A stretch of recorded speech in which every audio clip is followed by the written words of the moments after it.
Hello doctors, and welcome to our new video which deals with the neural circuits and neurogenesis.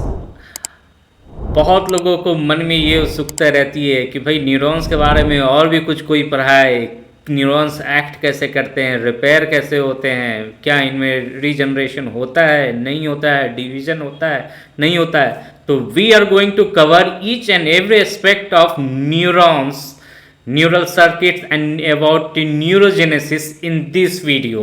So let's get started. So first we will read about neural circuits. Okay, so let's see. So in neural circuits, okay, there are four type of neural circuits. The first type of neural circuit is divergent circuit. Okay, so as you can see that in this circuit one single neuron activates the two neurons, then these two neurons activate four neurons, just like multi-level marketing deal. So a single presynaptic neurons may synapse with several postsynaptic neurons. ठीक है, एक neuron दूसरे neuron को activate करेगा, दूसरा तीसरे को activate करेगा. एक्सपोनेंशियल फॉर्म में ये चलता रहता है. ठीक है, चलिए दूसरा जो हम देखते हैं ये है डाइवर्जेंट. तो भाई डाइवर्जेंट जहाँ होगा वहाँ कन्वर्जेंट भी होगा. तो दूसरा जो सर्किट है उसको कन्वर्जेंट सर्किट कहते हैं. इसमें क्या है कि सेवरल प्रीसाइनेप्टिक न्यूरॉन्स, जैसा कि आप देख रहे हो, where is pen, 1 minute, let me do that. Okay, so as you can see this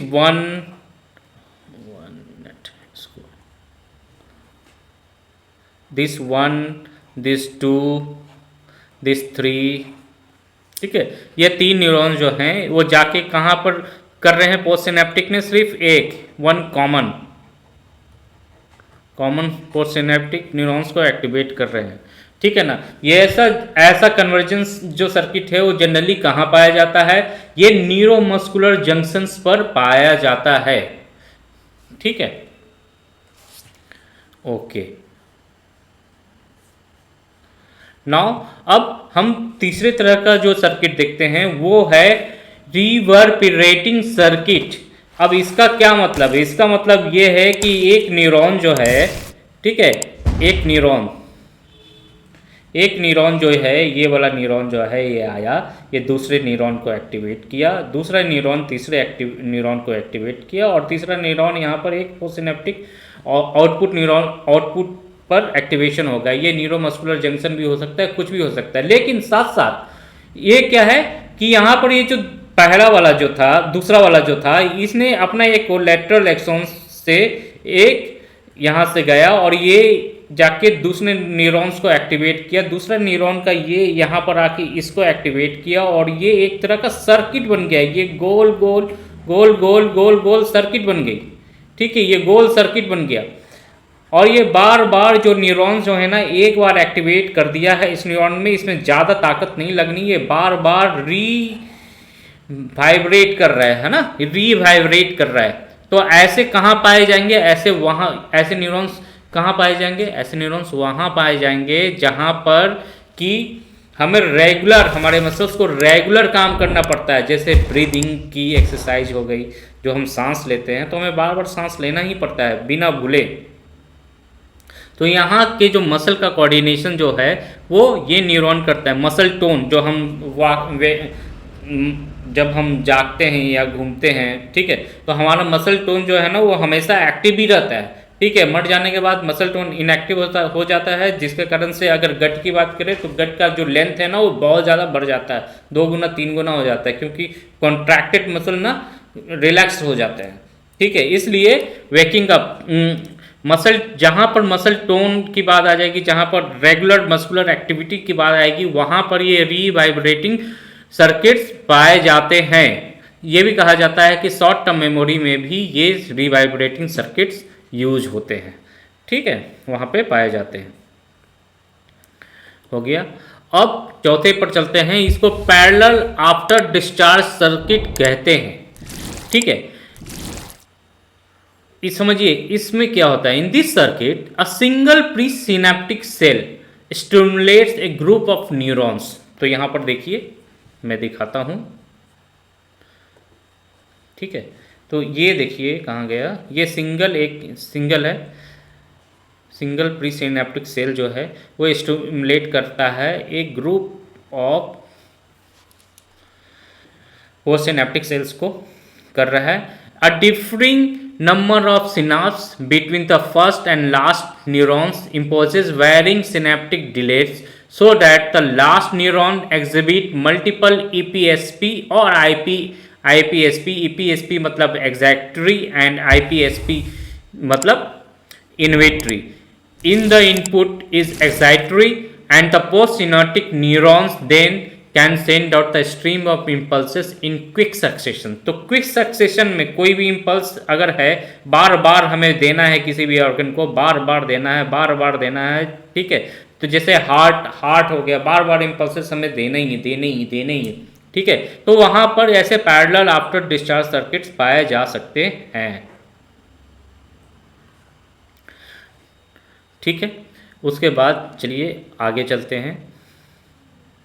अब बात करते हैं regeneration and repair of nervous tissue. तो ऐसा माना जाता है और ऐसा है भी अप टू अ लेवल कि regeneration and repair of nervous tissue की बात करें तो रीजनरेशन कहाँ पर होगा, ठीक है, और कैसे कैसे फॉर्म्स में होगा। तो देखिए न्यू डेंड्राइट्स बन जाएंगे, क्या हो सकता है रीजनरेशन, एक नर्व टिश्यू में क्या क्या हो सकता है, नया डेंड्राइट बन गया, ठीक है, कुछ प्रोटीन सिंथेसिस हो गए, यही सब होगा ना, ठीक है। और change in synaptic contacts with other neurons, एक न्यूरॉन्स के साथ दूसरे न्यूरॉन्स का चेंज हो जाएगा, सिनेप्टिक कॉन्टैक्ट एक की जगह 2 से सिनेप्स कर लेगा, 3 से सिनेप्स कर लेगा, हो सकता है डिजनरेटिव फॉर्म में भी हो, 3 की जगह 2 ही पर रह गया, 1 से बहुत दिन तक हमने उस एक्टिविटी को नहीं किया, वहाँ से वो डिजनरेट हो गया। तो नर्व्स डिजनरेट तो होते ही हैं, ठीक है। लेकिन ये सब होने के बाद भी जो न्यूरॉन्स होता है ना, उसकी रीजनरेशन की जो कैपेसिटी है ना वो बहुत ही कम है। मतलब वो अपने आप को रिपेयर या रेप्लिकेट एक लिमिटेड टाइम पर, मतलब लिमिटेड लेवल पर ही कर सकते हैं, ठीक है। अगर हम पीएनएस की बात करें, ठीक है, पेरिफेरल नर्वस सिस्टम की बात करें, तो डेंड्राइट्स या माइलिनेटेड एक्सॉन्स जो होते हैं वो फिर भी रिपेयर हो सकते हैं अगर उनका जो सेल बॉडी होगा, सोमा होगा, पेरिकार्डियन कुछ भी कह लीजिए, वो अगर इंटैक्ट रहे और शॉन सेल जो होते हैं ना वो एक्टिव रहे, वो माइलिनेशन की प्रोसेस को एक्टिव अगर रखे तो पीएनएस में फिर भी रिपेयर देखा जा सकता है। लेकिन अगर हम सीएनएस की बात करें, अगर हम सेंट्रल नर्वस सिस्टम की बात करें, तो वहां पर नेक्स्ट टू इम्पॉसिबल है रिपेयर होना, क्योंकि वहां पर क्या होता है कि जैसे ही डैमेज हुआ ना, वहाँ के एस्ट्रोसाइट्स काम करना शुरू कर देते हैं, मल्टीपल रेप्लिकेशन शुरू कर देते हैं और उस जगह को भरना शुरू कर देते हैं, ठीक है। तो चलिए अभी हम सीएनएस और पीएनएस में अलग अलग देखेंगे कि रीजनरेशन कैसे और क्या प्रोसेस है। तो पहले हम देख लेते हैं सीएनएस में। तो देखने से पहले 2 एक्सपेरिमेंट्स हुए थे, उसके बारे में जान लेते हैं। बहुत इंटरेस्टिंग एक्सपेरिमेंट्स थे। 1992 में एक कैनेडियन रिसर्चर ने पब्लिश किया कि जो हार्मोन लाइक प्रोटीन होते हैं, एपिडर्मल ग्रोथ फैक्टर, वो सेल को इंड्यूस करते हैं। उन्होंने एपिडर्मल ग्रोथ फैक्टर को एक माइस लिया, माइस के सेल में इंड्यूस किया, ब्रेन सेल में इंड्यूस किया। तो वो देखिए कि माइस का जो ब्रेन सेल्स है ना, वो भैया उसमें एस्ट्रोसाइट्स तो बन ही रहे थे, एस्ट्रोसाइट्स बन रहे थे, मतलब न्यूरोग्लिया का फॉर्मेशन डिवीजन हो रहा था, लेकिन साथ ही साथ कुछ न्यूरॉन्स भी रेप्लिकेट कर गए थे। ये ब्रेक थ्रू ऑब्जर्वेशन था। उसके बाद 1998 में कुछ साइंटिस्ट ने ये डिस्कवर किया कि ह्यूमन ब्रेन जो है ना, पहला तो देखिए 1992 में माइस में ये ब्रेक थ्रू आया है, फिर जो 1998 उसी बेसिस पर अब साइंटिस्ट ने बोला कि यार ह्यूमन में होता है कि नहीं है, देखा जाए, एक्सपेरिमेंट्स करते रहे। तो 1998 में ये फाउंड किया कि एडल्ट ब्रेन कि जो ह्यूमन का हिप्पोकैम्पस एरिया होता है जो कि इमोशंस और मेमोरी के लिए रिस्पॉन्सिबल होता है, वहाँ पर डिविजन्स को उन्होंने नोटिस किया, न्यू न्यूरॉन्स वहाँ पर बने, वो नोटिस किया। ठीक है, तो ये दो एक्सपेरिमेंट्स थे और दो आउटकम्स थे जिनको साइंटिस्ट ने नोटिस किया। सो अब हम सीएनएस की बात कर रहे हैं, तो सीएनएस में जनरली इन सारे एक्सपेरिमेंट्स को छोड़ दें तो जनरल अगर ओवरऑल हम कहा जाए तो भैया सीएनएस में जो रिपेयर और रीजनरेशन है अब नेक्स्ट टू इम्पॉसिबल है। उसका दो कारण है। पहला तो कारण क्या है कि इनहिबिटरी इन्फ्लुएंस जो है न्यूरोग्लिया का, पर्टिकुलरली ओलिगोडेंड्रोसाइट्स। ओलिगोडेंड्रोसाइट्स क्या रिलीज करते हैं, याद कीजिए, माइलिन सीट। ठीक है, तो इनका जो है ना माइलिन सीट जो है ना, ये क्या करता है, ये रीजनरेशन को रोक देता है सीएनएस में। And absence of growth stimulating cues, मतलब ग्रोथ स्टिमुलेटिंग जो क्यूज होते हैं, मतलब हार्मोनल कास्केट्स होते हैं, वो फीटल डेवलपमेंट में तो पाए जाते हैं, लेकिन जब आदमी फीटस से जब बॉर्न हो जाता है तो ये जो कैस्केट्स होते हैं ना वो एब्सेंट हो जाते हैं। ठीक है, तो एक्सॉन्स जो होते हैं ना, सीएनएस के जो एक्सॉन्स होते हैं वो माइलिनेट होते हैं किससे, ओलिगोडेंड्रोसाइट से rather than Schwann सेल्स से। अब दोनों का डिफरेंस ये है कि Schwann सेल्स पीएनएस में तो रिपेयर को इंड्यूस कर देता है, लेकिन जो सीएनएस में जो माइलिन बनती है ना, जो ओलिगोडेंड्रोसाइट बनाते हैं, वो as a inhibiting factor neurons के रीजनरेशन को इनहिबिट करने का काम करते हैं। ठीक है, Schwann सेल्स पीएनएस में उल्टा काम करेगा, अभी पढ़ेंगे आगे। ठीक है, तो और दूसरा क्या है कि आफ्टर एक्सोनल डैमेज, जो एक्सोन है सीएनएस के डैमेज हो जाते हैं, उसके बाद क्या है ना, एस्ट्रोसाइट जो है ना बहुत तेजी से अपने आप को पॉलिफरेट करते हैं, मतलब डिवाइड करते हैं। ठीक है, और एक स्कार टिश्यू बना देते हैं जो कि एक फिजिकल बैरियर के रूप में भी काम करता है रीजनरेशन में, एक्सॉन्स के रीजनरेशन में। ठीक है, तो सीएनएस में भैया रिपेयर जो है ना नेक्स्ट टू इम्पॉसिबल है। अब बात करते हैं पीएनएस में। पीएनएस में ऐसा नहीं है। पीएनएस में जो है रिपेयर होता है, और इस रिपेयर होने के एक पूरा प्रोसेस है, अभी हम उस प्रोसेस को जानेंगे। ठीक है, तो axon and dendrites are associated with neurolemma. ठीक है, तो अभी क्या करते हैं, न्यूरोलेमा जो है ना वो रिपेयर हो सकता है। कैसे रिपेयर होता है, तो Schwann सेल उसमें हेल्प करता है रिपेयर होने में। अब देखिए, जैसे कि एक्सीडेंट हुआ, मान लीजिए कि एक्सॉन टूटा, कहीं का एक्सॉन डैमेज हो गया। ठीक है, अब बॉडी क्या है ना, पीएनएस सिस्टम में क्या करेगा, 24 to 28 आवर्स के बाद वहाँ उस जो सोमा होगा, वो जो सेल होगा, वहाँ के ना निसिल बॉडीज जो है ना वो ब्रेक कर जाएंगे, और ब्रेक कर जाने के बाद फाइन ग्रेन्यूल्स के मास को बनाएंगे। इसको हम क्रोमेटोलाइसिस भी कहते हैं, क्योंकि याद कीजिए जो कलर था, जो ग्रे कलर का एक कलर मिलता है न्यूरॉन्स को, वो किससे मिलता है, नीजल ग्रैन्यूल्स से मिलता है। तो नीजल ग्रैन्यूल्स जो है ना वो ब्रेक कर जाते हैं, तो क्रोमेटोलाइसिस हो जाता है। उसके बाद ये तो काम कब हुआ, ये पहला और दूसरे दिन में ये काम होता है। फिर तीसरे से चौथे 5वें दिन तक क्या होता कि तो part of axon, distal axon, मतलब अगर चोट लगा है, मान लीजिए कि ये एक्सॉन, ये सेल है और ये प्रॉक्सिमल पार्ट है और ये डिस्टल पार्ट है जहाँ पर चोट लगी है। ठीक है, तो यहाँ जो तीसरे से चौथे दिन पर ना, वहाँ पर ये वाला पार्ट पे जहाँ पर चोट लगी है थोड़ा सा स्वेलिंग होगा। ठीक है, वहाँ के जो भी लेमा रहेगा वो थोड़ा सा हल्का सा ब्रेक हो जाएगा। ठीक है, माइलिन सीट भी वहाँ पर थोड़ा सा डिटोरिएट हो जाएगा, लेकिन लेमा, न्यूरोलेमा जो रहेगा ना वो ब्रेक नहीं होता है, वो थोड़ा सा झिलझिला हो जाएगा, बट वो ब्रेक नहीं होगा, वो इंटैक्ट ही रहेगा। ठीक है, और वहाँ के माइलिन सीट जो है वो ब्रेक हो जाएंगे। तो स्वेलिंग हो गया। अब ये क्या प्रोसेस कर क्या रहा है, यहाँ ये न्यूरल ट्यूब बना रहे हैं। ठीक है, अभी मैं समझाता हूँ, फिर आप समझ में आएगा। तो डीजनरेशन ऑफ डिस्टल पार्ट हो गया, माइलिन सीट जो है वो भी थोड़ा सा हल्का सा वहाँ पर ब्रेक हो गया। इस फिनोमिनन को वैलेरियन डीजनरेशन कहते हैं। एक एग्जाम वर्ड है, याद रख लीजिएगा, वेलेरियन डीजनरेशन करते हैं। उसके बाद मैक्रोफाजेज जो है ना, जो जो न्यूरोग्लिया में जो मैक्रोफाजेज हैं वो वहाँ पर जो भी डरवीज हैं सेल्स के उसको वो खा जाएंगे। ठीक है, अब खाने के बाद करेंगे क्या, ये देखिए, ये जो फिगर है, ये फिगर आप समझ लीजिए। इस फिगर में हुआ क्या, जो प्रोसेस है वो प्रोसेस इसमें बहुत अच्छे से दिखाया है कि ये देखिए, ये सेल बॉडी है।